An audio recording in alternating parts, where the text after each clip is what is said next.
अब करते हैं पाठ से संबंधित अभ्यास कार्य। प्रश्न उत्तर कॉपी में करना है। संबंध बोधक के कितने भेद हैं? 10 भेद हैं। स्थानवाचक और दिशावाचक संबंध बोधकों के दो उदाहरण बताने हैं। स्थानवाचक के ऊपर के नीचे और दिशावाचक के की ओर की तरफ, के सामने, के आसपास, की ओर, है ना। चलिए अब है दूसरा। यहां पर देखिए,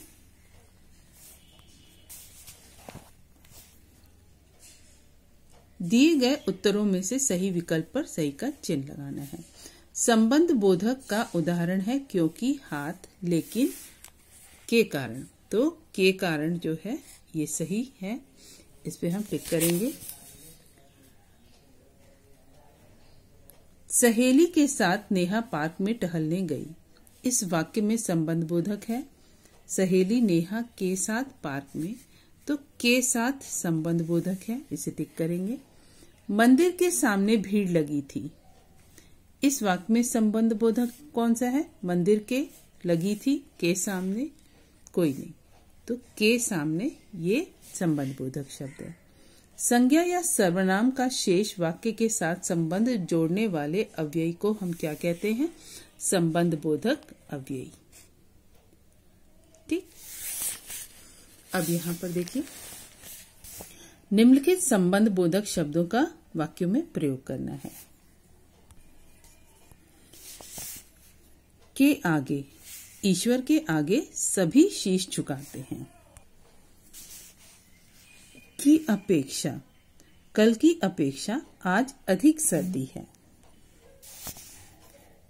के पास, मेरे घर के पास बहुत बड़ा मैदान है।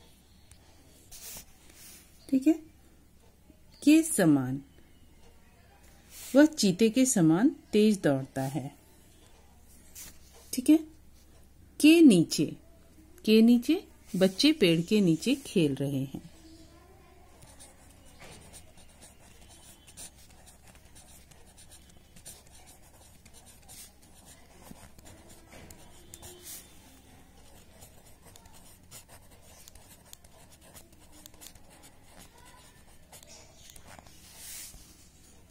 के कारण, बीमार होने के कारण मैं विद्यालय नहीं गया। से पहले, आज से पहले इतनी वर्षा कभी नहीं हुई। या लिख सकते हैं, स्टेशन पहुंचने से पहले गाड़ी छूट गई। यहां लिख दे रहे हैं, आज से पहले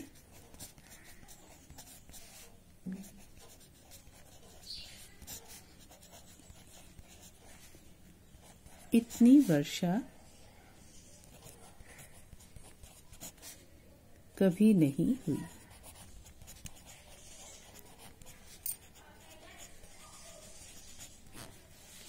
आज से पहले इतनी वर्षा कभी नहीं हुई। ठीक है। अब यहाँ पर उचित संबंध बोधक चुनकर रिक्त स्थानों की पूर्ति करना है। आपकी डैश वह मेहनती है। आपकी अपेक्षा वह मेहनती है।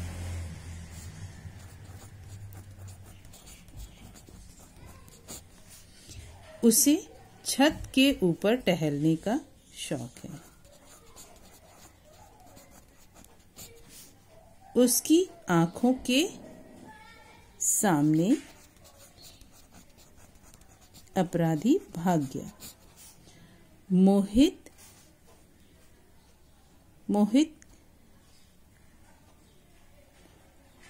मोहित से पहले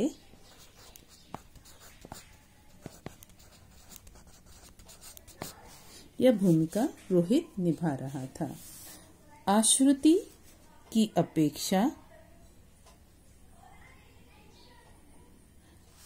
आश्रुति की तुलना में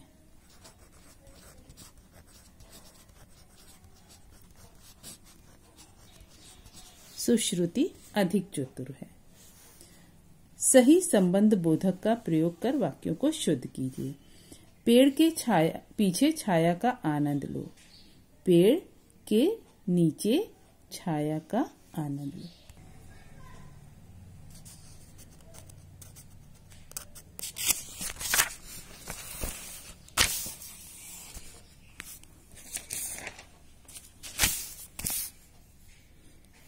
राम की अपेक्षा कोई रावण का बाल भी बांका न कर सका। राम की भांति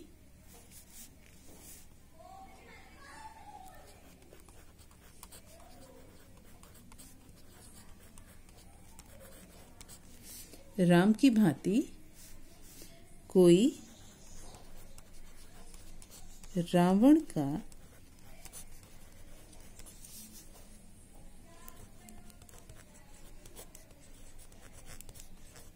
बाल भी बांका न कर सका।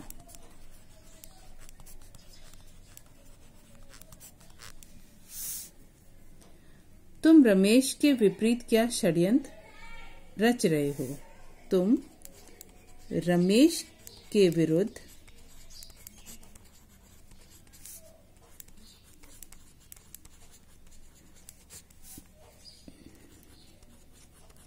क्या षड्यंत्र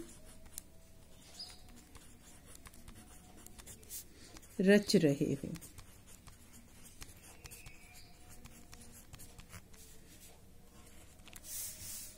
राम सिंह खेत के ओर जा रहा है। राम सिंह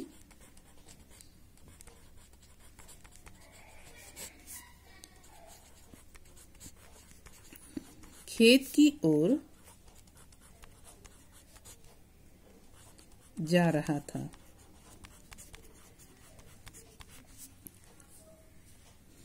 गेहूं के साथ घुन भी पिसता है।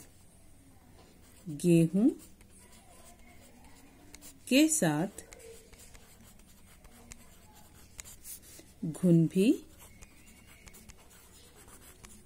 पिसता है। ठीक है। प्रश्न, संबंध बोधक अव्यय किसे कहते हैं? संबंध बोधक अव्यय क्या होता है? अभी हमने पढ़ा था, जो अव्यय संज्ञा या सर्वनाम शब्दों के साथ जुड़कर उसका संबंध वाक्य के अन्य शब्दों से बताते हैं, उन्हें हम संबंध बोधक अव्यय कहते हैं। उदाहरण कोई भी आप लिख दीजिए, के नीचे, के ऊपर, के आगे, के पीछे, के साथ, है ना, ये उदाहरण। क्रिया विशेषण और संबंध बोधक में अंतर क्या है? क्रिया विशेषण में जो शब्द क्रिया की विशेषता बताते हैं उन्हें हम क्रिया विशेषण कहते हैं, और जो संज्ञा या सर्वनाम का संबंध वाक्य के अन्य शब्दों के साथ जोड़ते हैं उन्हें हम उन शब्दों को संबंध बोधक शब्द कहते हैं। ठीक है। अभी हम नीचे वाला करेंगे। प्रश्न 7, नीचे लिखे वाक्यों में संबंध बोधक शब्दों को रेखांकित करना है। केवल उसके नीचे रेखा खींचनी है।